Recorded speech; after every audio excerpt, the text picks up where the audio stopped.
الا كنتي كتضيعي وقت كبير في الشقه وفي تماره وفي الوليدات وما كتجي العشيه حتى كتلقاي راسك مهدوده، وفي التالي كتبان لك الدار مرونه وحتى شي حاجه ما بغات تقاد، خلي كل شيء واجي تصنتي لهاد القصه.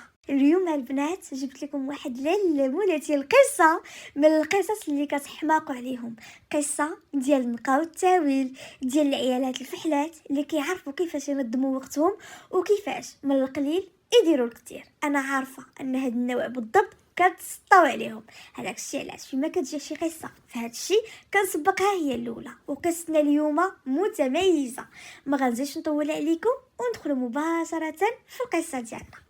معكم لبنى، واليوم بغيت نشارك معكم القصه ديالي من مورا ما سمعت القصه ديال الاخت ليلى اللي راجلها بغى يتزوج عليها، حيت كيقول لها انت ما قيماش بشغالك، انت دارك ديما مرونه، انت ما كتعرفي ديري حتى شي حاجه، انت اكيد عرفتوا هذيك القصه، وانا غادي نخليها لكم في اول تعليق.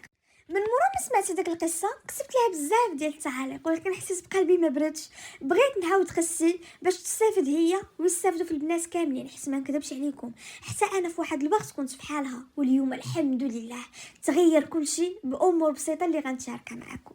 المهم ما غنطولش عليكم وندخل لكم في قصتي مباشره. انا حكايتي بدات النهار اللي غنتلاقى مولاي السلطان، اما قبل كنت عايشه كيف القايده في دارنا، كنت كنجي كنلوح حوايجي قدام الباب، ما كندير حتى شي حاجه بحكم انني موظفه، وكنت كنتعاون مع مالين الدار. وما غاديش نقول لكم ان مهمتي زعما حتى وليت كندخل عليها الاعاقه عاد ولات كتبعدني من الشقه، لا، انا منين عقلت على راسي وانا هذيك البنت الدلوعه اللي ما كدير حتى شي حاجه، كنت دلوعه بلا قياس، وفزت خدمت زاد فخرات كان بلاصتي ما كنقدر ما كنجمعهاش. المهم الامور غتبقى هكاك حتى النهار اللي قلت لكم تلاقيت مع مولاي السلطان، تلاقيت معاه في الخدمه.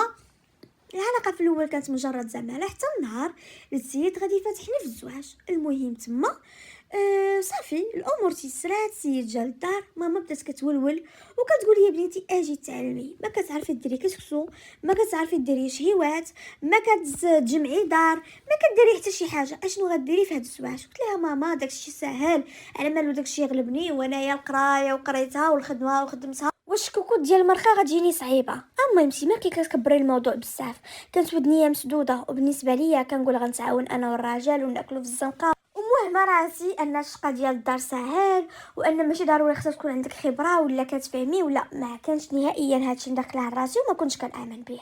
المهم البنات بقيت مع هذاك الراجل اللي في هذاك الوقت دوز كلشي مزروب، كان باغي يتزوج دغيا حيت كان واجد بدارو بطوموبيلته ما ناقصو حتى شي خير. صافي هي هذيك دوزنا الخطبه وضرب صداق دقه وحده، ومن موراها كنا درنا العرس، هزني وداني لدارو. السيد في الاول علاقتي معاه كانت فوق فيكي، داكشي اللي كنحلم به وزياده، ديما خارجين ضاحكين مسافرين، الضحك والنشاط كيحماق على الطراب اللي كانت مشى عليه، ما كانوش المشاكل، انا كنت كنديباني يعني فهادشي في اليامات الاولى. كنت يعني الدار كنطرفها كنجمعها، شطبي هنا قادي هنا دوزي جفيفيف ديري فعلي تركي هكا مره في السيمانه، بعد المرات كنجيب شي وحده اللي كتعاوني. بالنسبه للطياب كنت كنبريكولي راسي، مره داكشي كيصدق، مره الطارو ديال الزبل الله يسمح ليا. هنا بدا كيطلع معايا القالب ديال مهمتي، وبديت كنحس بالهضره اللي كتقول ليا، وخاصه فاش كنبغي ندير شي حاجه بلديه. انا ما كندويش لكم على الكسكسو والرفيسه، هذاك الشيء حلم بالنسبه ليا، انا كندوي لكم غير على طويجين ولا على مريقه. انا راه كنت زرقاء ما كنعرف ندير حتى شي حاجه، باش نهز التليفون ونعيط لماما كانت كتجيني عيب، كنقول فحال ما رضيتش، فحال حسيت براسي لا عيط ليها غتقول لي وها اشنو قلت لك. فكنت كندخل للانترنت والله يسمح ليهم البنات كاينين شي وحدين اللي كيبينوا وصفات اللي كتبعي معاها كتجي بنينه، وكاينين شي وحدين اللي غير كيخربقوا كدير لك تخربيقه وفي الاخر كتبين لك شي تفصيل ناضي وانتي كتبعي التخربيقه وكتعطيك اكبر تخربيقه في العالم. المهم يا ما مقادير طلعوا في الزبل، يا ما تناجر اللي خبيتهم على الراجل حيت ما كنتش كنرضى.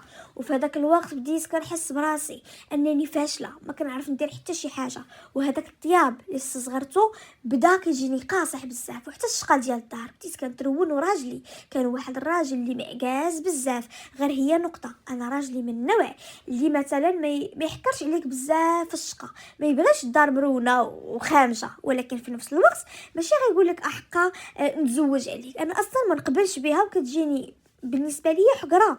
جاني هذا الراجل بحال ما حسش بها، هو اكثر واحد كان خاصو يحس بها. المهم شفت حتى عييت، وفي الاخر وقفت على كلام ميمتي، وتما وليت كنمشي عندها حتى للدار وكتوريني بعض الحاجات. وراتني كيفاش المرقه كتصايب، كيفاش الكسكسو كيتعدل. المهم بشويه بشويه بديت كنتعلم. واخا هذاك الشيء بعض المرات كيجي زوين وبعض المرات كيجي خايب، حيت كيف ما قلت لكم خاصني تجربه، خاصك طيب اليوم وغدا. والطياب ماشي شي حاجه اللي غنقول لكم سهله بزاف، ولكن ماشي صعيبه، غير تعلمي ليها كيولي يبان لك بحال اللعب ديال الدراري الصغار. المهم البنات حتى لهنا الامور كانت عادي جدا. كنت كنخدم، كنجي للدار كنطرف. اصلا الدار ما كاينش اللي يرونها، يعني كاين غير انا والراجل. الراجل واخا زعما مروين ولكن ماشي بزاف.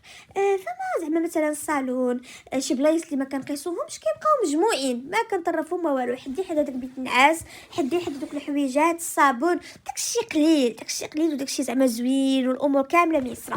انا في حالتي حتى في دارنا كنت نقيه بزاف، دائما تدواج، دائما المكياج، دائما يعني ما يحتاج الراجل يقول لي شي حاجه ولا هذا. المهم بقينا عايشين حتى النهار اللي حملت، والحمد ديالي ما جاني شي حاجه اللي صعيبه بزاف. داز ليام حتى ولدت، وهنا بالضبط انا غادي نتزير، غنحس براسي انني انسانه فاشله، ما عارفه ندير حتى شي حاجه. الوليد جاني صعيب في التربيه ديالو، كيفاش نخرقو كيفاش نهزو ما كنتش عارفه حتى شي حاجه في هذا الشيء. زيدي عليها الدار، زيدي عليها انني وليت كنفكر في الخدمه وكيفاش غندير معاها وكيفاش غنقدر نوفق ما بين هذا الشيء كامل. صافي يا البنات، هنا بديت كنحس براسي انني انسانه فاشله.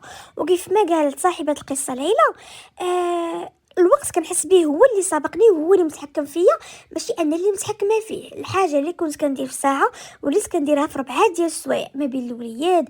هزيه رديه قابليه. ولدي انا علمت واحد القاعده خايبه اللي هي اليدين، وما كنتمنى حتى شي وحده تعلمها لولدها.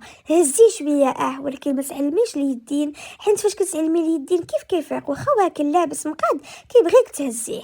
المهم دوزت تقريبا الشهر الاول ما بين يعني العياد ديال الولاده وهذيك التروينه والضياف وداك الشيء. تقهرت هنايا، بديت كنقول لامي كي درتوا ليها وانتم تبارك الله اللي ما ولداتش والده فيكم خبصه، كيفاش قدرتوا توفقوا ما بيناتهم كاملين؟ وماما كانت قالت لي جمله اللي نموت وما ننساها.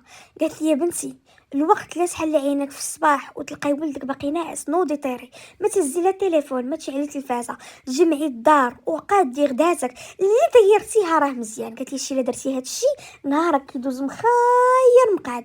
قالت لي اما الا نطي ونطي مع ولدك نيشان، اولا مثلا نطي وبقيتي شاده التليفون حتى ناض ولدك وبقيتي انت وياه، شديه هزيه حطيه ديري ليه فعلي ليه. قالت لي كوني مأكده ان دائما هذاك الشيء اللي كديري في ساعه كديري في 4 السوايع، اولا كتعياي وثانيا ما غتطفري حتى شي حاجه. درت هذاك الشيء اللي قالت لي ميمتي، ولكن واخا هكاك داك الشيء غلبني وبديت كنقول دابا الا خدمت كي غندير. المهم جريت هذيك 3 شهور ومن موراها غندخل الخدمه. وهنا البنات فعلا غادي نتزير. انا ولدي كنت كنديه لماما، وبعد المرات فاش كنزير كنعيط لها في التليفون وكنبقى نبكي وكتقول لي يا بنتي غتلقاي الكوكوط ديالك واجده. الدار البنات ما بقيتش كنقدر انني نجمعها، الليل كامل سهرانه، كنجي في العشيه من الخدمه كنبغي نحط راسي. يعني الظروف ديالي كانت قصح من هاد السيده بزاف، وانا في الاصل راه ماشي شي وحده اللي حادقه. المهم تقهرت وليت كنقول اجداني للزواج، انا ما قاداش على المسؤوليه وبزاف ديال الحاجات.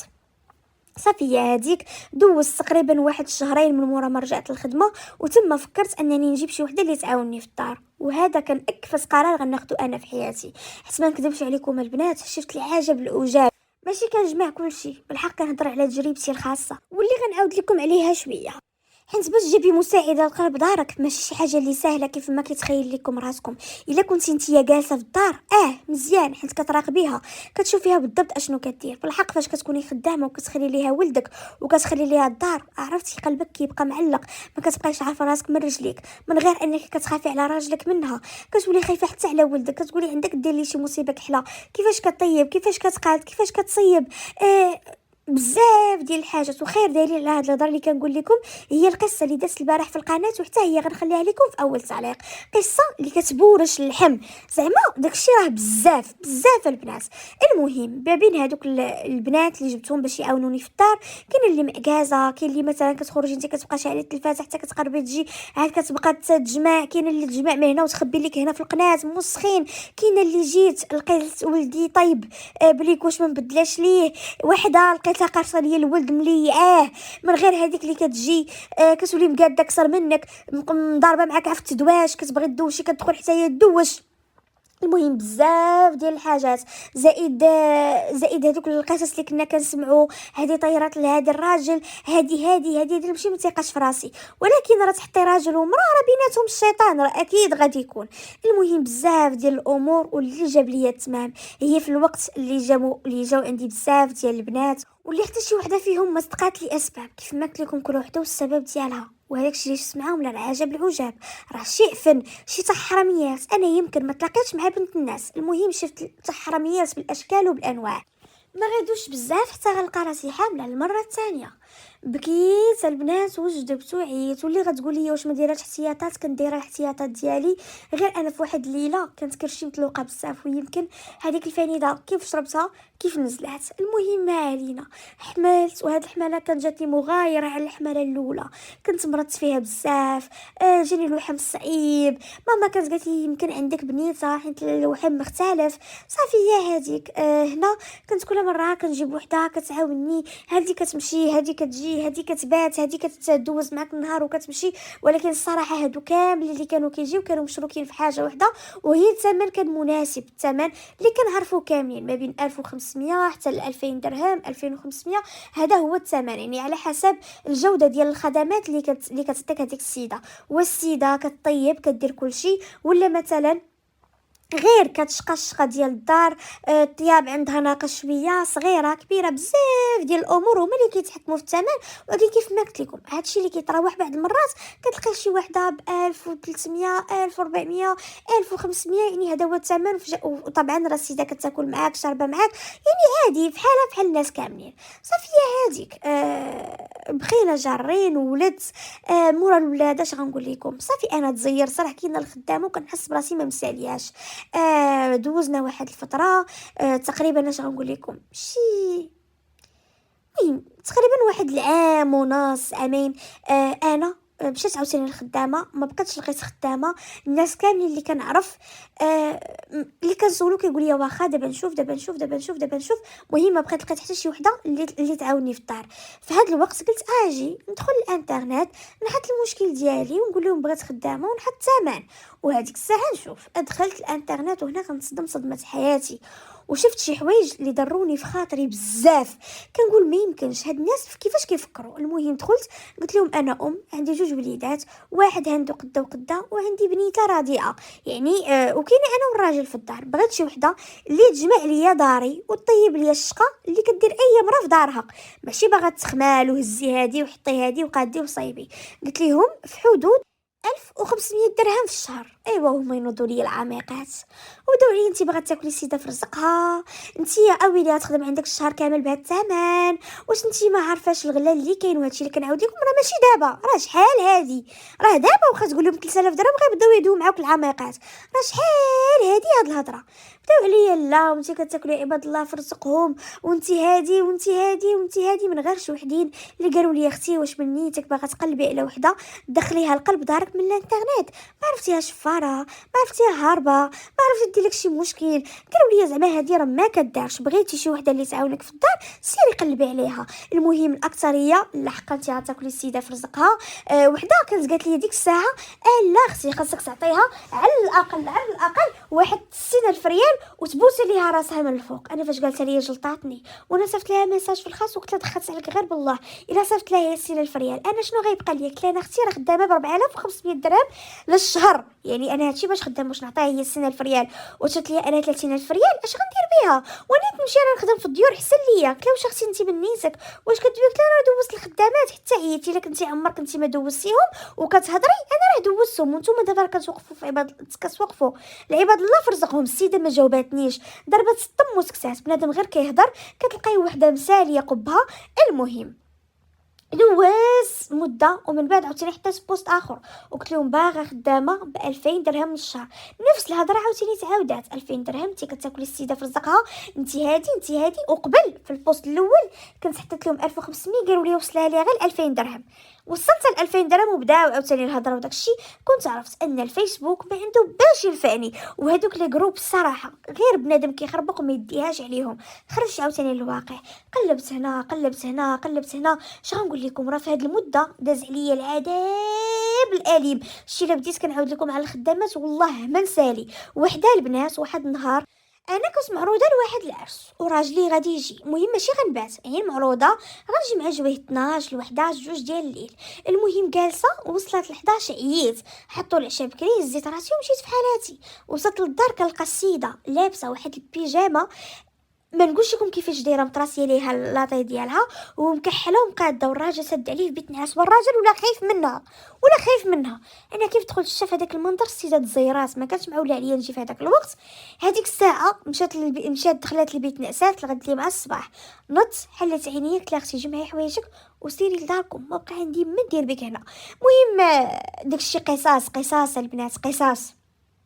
المهم ما علينا.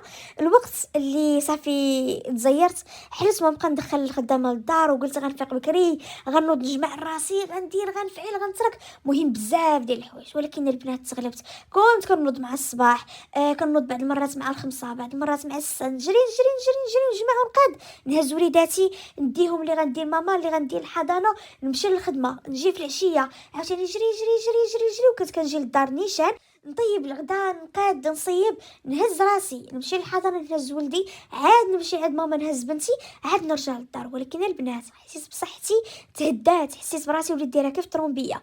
ما كتجي العشيه حتى كتلقاني مهدوده، الراجل ما بقيتش لاقيه ليه الوقت، ما بقيتش قادره نحك حتى راسي. راجلي في هذا الوقت حاول يعاوني ولكن ما كانش كيعرف يدير حتى شي حاجه. المهم تغلبت عاوتاني وليت غاتيها غير البكا. كنحس بالوقت ضيق عليا، وليت كنفكر نجلس من الخدمه، كنقول يمكن حيت انا خدامه ما بقيتش مساليه. عرفتي كنجي في العشيه حياتي ولات هادشي علاش كدور. كنحس براسي ما بقيتش كنستمتع، ما بقيت كندير والو. هذاك السبت والحد اللي غنجلس نرتاح فيهم، نمشي للحمام نمشي للصالون، كنبقى نجري غير ما بين هادوك الوليدات وما بين التخمال ديال الدار. كنحاول نقاد شي حوايج ندخلهم للفريغو باش يعاونوني وسط السيمانه. المهم زيرت ديال بصح وصافي عييت، وجميع البيبان سدوا في وجهي حتى النهار لي واحد السيده خدامه معايا شرات ماكينه ديال الماعن. حنا كاملين كنا بالنسبه لنا الماكينه ديال الماعن مضيعه للوقت. المهم فاش شراتها جات وبدات كتهتت بها، الله يا ربي الله ارتاحيت، الله يا ربي الله كنصرح كنحط فيها الماعن ديال النهار كامل وكنخليها تخدم لغد لي مع الصباح كنلقى كلشي مغسول. المهم السيده بدات كتهتهت وكتقول لنا لا راه مزيانه. انا قلت لها واش زعما كتنفع؟ حيت انا كنسمع ان كاين الماعن خاصك تشليهم ما تشليهم. قالت لي لا راه غير كتمسحيهم وخلاص، ما خصش يكون فيهم غير الزبل، اما راه ما كتشليهم ما حتى شي حاجه، وكتحطيهم كتنوضي كتلقايهم مغسولين، راه رحمه ديال سيدي ربي. وانا نقول اجي اشنو خاسره نمشي نشريها ونتوكل على الله. وفعلا داكشي اللي كان شريتها وجبتها، وما نكذبش عليكم حسيت بواحد الجزء من هذيك السماره نقص عليا. على الاقل الماعن ما بقيتش كنضرب ليهم حسبه، وليت بعد المرات كنخدمها 2 مرات في النهار ما كنحنش فيها. كنوض مع الصباح كنطيب نجمع نقاد ليهم الفطور نعمرها ونخليها تخدم ونمشي للخدمه. عاوتاني في العشيه فاش كنجي لما اللي كيدوروا عندي هذاك الشيء عاوتاني كنعمرها ونخليها تخدم باش الغد لي يصبح لي داك الشيء نقي. وبعد مرات كنت كنعمرها مره في النهار فاش ما كتكونش عامره بزاف. المهم الامور بدات شويه كتنقص عندي هنايا وانا نحس بالقالب. وقلت يمكن انا اللي كنت حماره وانا اللي ما عارفاش ننظم وقتي. وقلت مادام هاد الماكينه عاوناتني اذا حتى السبيراتور غتعاونني، حتى العجانه غتعاوني، ناخذ روبوهات اللي غادي يقدروا يعاونوني في الشقه بلاصه ما كل شويه نجيب وحده خدامه اللي تضحك عليا وتاكل ليا من صحتي. وفوق من هادشي اللي عطيتيها كتسمى انت ما مزياناش وكتاكلي عباد الله فرزقهم الله يحسن العوان. انا راه ماشي قلت لكم ما يستاهلوش، يستاهلوا حتى مليون في الشهر. غير حنا كموظفات وكنهضر على نفسي كتخلصي 4500 5000 6000 درهم، شحال غتعطيها وشحال غيشيط لك؟ يعني انت قولتي كتقول لهم 60000 ريال كيقول لك شوف طلبي من الناس السماحه وديري. حنا خدامين، راه حنا كنضربوا تماره على ولادنا، راه حنا قرينا وخدمنا. يعني راه ما انا ما فهمتش هذه النقطه وكتجيني ما عرفتش، كتجيني مستفزه بزاف. المهم البنات خديت سبيراتور، خديت عجانه، خديت قلايه هوائيه، المهم اي حاجه كنعرفها انها صالحه ليا كناخدها. وما نكذبش عليكم، الحاجه اللي كناخدها كنحس بهذاك الفرق الشاسع ديالها. وقد ما كنشري في لي ماشين قد ما كنحس ان صحتي بديت كنرجعها، ما بقاش كنضرب واحد التماره كبيره في الشقه والنهار كامل وانا كندور كيف الطروبيه. في الصباح كنوض تقريبا واحد ساعه المكانه كتلقاني ساليت بالطياب بالجميع باللبيس ديال ولادي بكلشي، حيت كندوز داك السبيراتور فرفر فرفر. انا كندور والعجانه كدور معايا كتعجن ليا الخبز، حد كنقرصو كنديرو في واحد لاطا حيت كنديه لماما مسكينه هي اللي كطيبو ليا. صافي نسد على هذيك الكوكوت. عندي شي حاجه في الاير فراير راه كنوجدها باش غير نجي نشعل عليها. المهم هذوك التحضيرات الاوليه ودغيا كيدوزو فرق كبير. غير الماعن راه كان كياكل ليا واحد الجزء كبير من وقتي، غسليه ونشفيه وحطي الماكينه كتخرجهم لك ناشفين كيشقشقوا بالنقا. المهم بديت كنحس بالفائده ديال هذاك الشيء، وبديت كنبحث على لي ماشين حتى لقيت وحده كتمسح الزاج، لقيت وحده كتجفي بها. وما نكذبش عليكم ما كنتش نهائيا كنتحسب فلوس، كنقطع من لحمي وكنشري الماكينات حيت حسيت بهم انه لقيت عليهم واحد الراحه اللي كبيره بزاف. المهم هنا بدا كيبان ليا واحد النور واحد شويه، على الاقل هذاك الشقه ما بقاش كيغلبني بزاف ووقتي، وليت كنعطيه لوليداتي ولا راجلي. وليت كنجي من الخدمه كيف ما قلت لكم عندي ساعه في الصباح وساعه في العشيه، كنجمع هذيك الدار كنطرفها، كنحط هذيك الماكله كناكلو، وكنحاول انني نجمع الوجبات ماشي الكاسكروط والعشاء والغدا. كنديروا وجبه وحده مع كنديروا وجبه ديال الصباح كنفطروا فيها وجبه غنيه، وكنديروا وجبه ديال الخمسه ديال العشيه عاوتاني وجبه غنيه ديال بصح. في الليل اللي عنده شي ردعه راه كياخذها، اللي دار الرجوع كياخذ الدسر. هكا كنت غاديه معاهم في السيستم. الحمد لله حياتي ترتبات بزاف.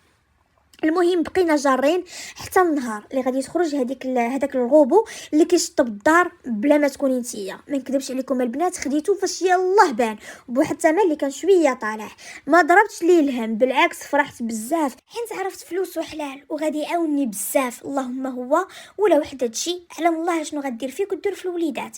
المهم البنات وليت كنوض انا في الاول كنت كنوض مع الخمسة راه جري جري جري جري الا ساليت مع السبعة ما يقول حد لحد.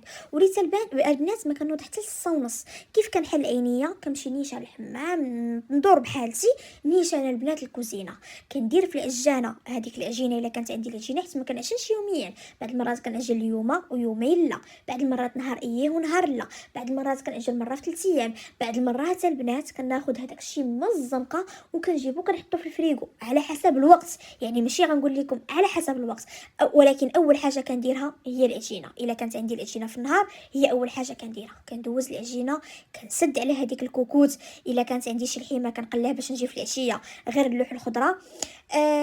الماعن اي حاجه رونتها ديك الساعه كنشللها ولا نمسحها وندخلها للماكينه ديال الماعن كنطيب وكنطرف حدايا. عاد كنبدا نوجد في الفطور، نوجد الفطور نحطو فوق الطبله، نحط السويكات ديال وليداتي، نمشي نلبس حويجاتي ندور بالحاله المكياجات كنفيقهم. البنت كنعطيها الرضاعه ديالها مدلها ليكوش وداكشي.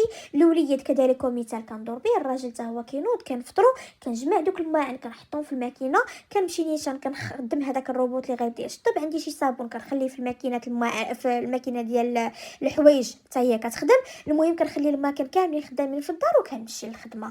كنمشي كنوصل وليداتي نمشي للخدمه كنجي في العشيه هذيك الساعه كندير الحويجات اللي ما درتش في الصباح. عندي شي جاج كنجبد هذيك الماكينه اللي كتمسح الزاج كنمسحو بها.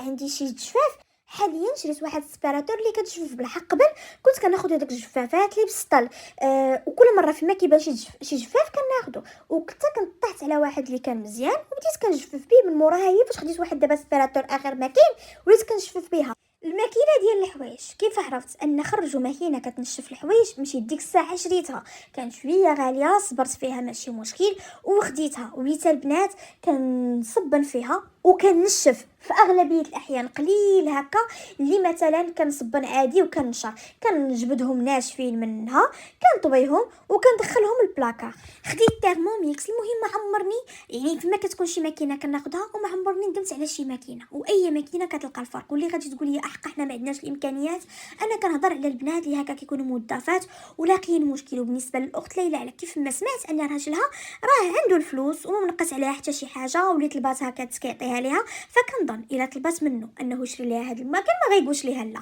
وانا مأكده مليار في المية الا شرات هادو كاملين اللي انا كنستخدم اكيد غادي تشوف الفرق بعينيها، وغتلقى ان على الاقل واحد 3 سوايع ولا 4 سوايع ديال الشقه وديال تماره وديال هذيك العيا غتحيد عليها. حيت هذاك الروبو اللي كيشطب ماشي هي انت هازه الشطابه ولا مثلا كتشطبي وفاش كتشطبي راه كديري الغبره راه خاصك تجفي. هذاك الاسبيراتور اللي كتجفف ماشي هو الجفاف والكراطه ودوزي المره الاولى والمره الثانيه. وفوق من هذا الشيء انه كيعقم انك كتصبني الحوايج ويخرجوا لك ناشفين، ماشي هي طلعي للسطح نشري ونزلي من السطح ديري العجينه، ماشي هي دلكي العجانه راه كتجبديها كتقرصي وها انت ساليتي. بزاف بزاف بزاف بزاف ديال الحوايج اللي كيعاونوا. حاولي انك يا اختي تقلبي على حويجات يعاونوك وما تشطريش فيهم. انا هذه هي تجربتي وهكا حياتي تبدلات 180 درجه. اليوم البنات كنحس براسي فحال ما بقاتش عندي تماره بزاف من مورا هذوك جوج وليدات. ربي رزقني بالوليد الثالث وما نكذبش عليكم من نهار الاولى الى يومنا الان ما عمر المره دخلت عندي للدار حتى من الويكاند. كنشقر راسي بالنسبه للشقه الثقيل الزرابي والمانط وداكشي كصيفطهم المصبانه يتصبنوا على برا. كنجمع راسي عندي شي شقه كنقول للراجل ينوض يعاوني فيه مثلا شي هزان شي حاجه كندوز دغيا سبيراتور دغيا دغيا دغيا دغيا داكشي دغيا كيدوز. غير الزاج كنت كنلقى فيه مشكل حتى النهار اللي خديت هذيك الماكينه اللي كتمسحو راه تدويزه وحده صافي ساليت. عرفتوا راه فرق كبير وشاسع. كنتمنى انا هاد التجربه ديالي تنفعكم. وطبعا اللي عندها شي تجربه وبغات تشاركها معايا اولا تنصحني بشي حاجه مرحبا. الغزاله ديالي هنا سالات القصه ديالنا. ما تنساوش طبعا تخليوا الاراء والتعاليق ديالكم لصاحبه القصه وما تنساونيش من التعاليق الزوينه ديالكم. هنا ما بقى لي الا نقول لكم حبيباتي ما سخيتش بكم.